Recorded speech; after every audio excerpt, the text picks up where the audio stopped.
Eighth Sunday in ordinary time of the year C, March 2nd, 2025. In the Gospel, Jesus continues his teaching on the Sermon on the Plain. He stated that for his disciples to bear good fruits, one must transform their lives before any meaningful result will be ensured, or before leading others. As a disciple, one must be true to oneself in words, thoughts, and deeds.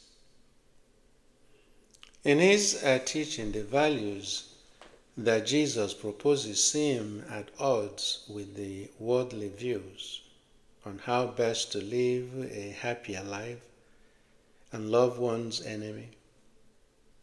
It is like turning things upside down regarding how society views what it means to live a happy life. It standard for Jesus to speak from the wisdom of his customs and culture by telling his disciples parables, as in today's gospel reading. Can a blind person guide a blind person? He said. Will not both fall into a pit? Again, no disciple is superior to the teacher, but when fully trained, every disciple will be like the teacher. Many of you know I grew up in Nigeria, West Africa, before moving to the United States. Some may be familiar with kola nuts from a tree plant. The beautiful kola nut comes in seedlings, round like meatloaf, and is naturally built in different sizes. One of the exciting things about this fruit seedling is that the wise sayings of the Igbo people often revolve around it. It is traditionally held so high that there is no official location of the Igbo people that would not recognize this seed's impact, strength, and power in the community. Children love to be around the elders, when appropriate, to listen to the wisdom of the elders that these tiny fruit seedlings will prompt. We are told that these fruit seedlings does not hear any other language than Igbo. Rightly so, because our forefathers never spoke any language other than Igbo. In this regard, no matter where you are, one is expected to address the kola nut or celebrate it in Igbo. What happens is that the elders in the community, or whoever the mandate was given, would take the kola nut and call on their forefathers who have gone before them, which may be likened to the call on the names of the saints to pray for us. When he is done with naming those who have gone before us, their heroes, either from the family or the heroes of the community, he could add the names of those present in the gathering, the names of their children living far and near, as he asked God to see to their well-being, to protect them and bring them back safely on their return. In conclusion, he prays for the good and prosperity of their children, that they may grow in knowledge and wisdom and be wiser than their parents' generation. In so doing, the children listen and learn how to keep the faith of their forefathers and their culture alive when it's their turn to carry the torch or look after the community. It's just a kola nut seed.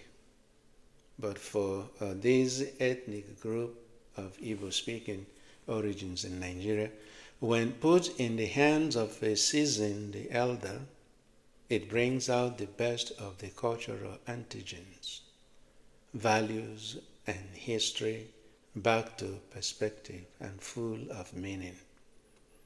I believe it's the same with every living culture.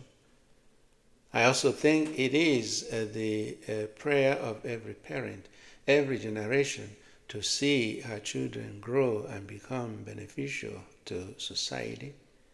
If not, there will be no growth and human development. As for our readings, they speak about our spiritual growth. That is, a growth molded after Christ and His words, the excellent teacher. So when Jesus told His disciples, no disciple is superior to the teacher, but when fully trained, every disciple will be like the teacher.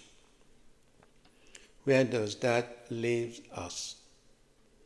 I believe what Jesus was getting at in today's gospel passage was not to discourage giving corrections to people about their sins and weaknesses, but to call our attention to the truth of the gospel of life modestly and prudently, of which He is the truth, the way, and the life. We are to accompany one another in good faith by our way of witness and by looking at Christ as our model. We aspire to imitate His lifestyle as our teacher and remove the splinter in our eyes. We need to acknowledge our unworthiness by working towards overcoming them first. It's an invitation to an intentional fellowship. Our witness to the gospel then shows that people will learn more quickly than by asking them to move from point A to Z without going through the normal transformation process. Such transitioning would not augur well, nor would it be an easy ride. Instead, it is like a blind leading a blind when they do not know the way. Through a good life marked with patience, humility, and tenderness, and especially when mirrored after Christ, the excellent teacher, we would be like the good trees producing good things, unlike rotten trees producing worthless and unfruitful seedlings. Then we can say, by their fruits we shall know them. As Sarah noted in the first reading, when a person speaks, it reveals what he or she has in heart. This is like saying that a tree is known by the kind of fruit or seeds it bears. And so is a man or woman, known by her or his character and attitude. It is going to be difficult for someone still battling their demons to guide others. People sharing lived experiences benefit all, especially those limited by their same issues or struggling with similar situations. Fellowship with Christ is a lifelong process. It is the church's mission to make discipleship. It is not seasonal, but a lifelong goal. It is Jesus who leads us into the mystery of His life.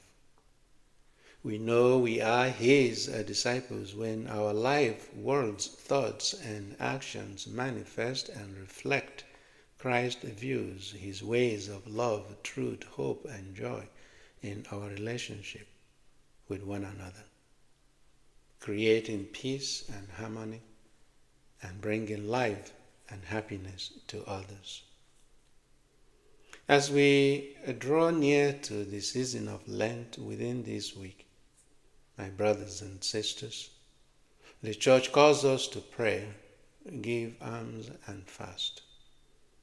It's our hope and prayer that through the intercession of our Blessed Mother Mary, our good Lord may give us the strength to grow in our resolution for all the things we are prompted or inspired to do during this Lenten season, so that at the time of resurrection on Easter Sunday, we will all, as disciples, become like the teacher, Jesus Christ.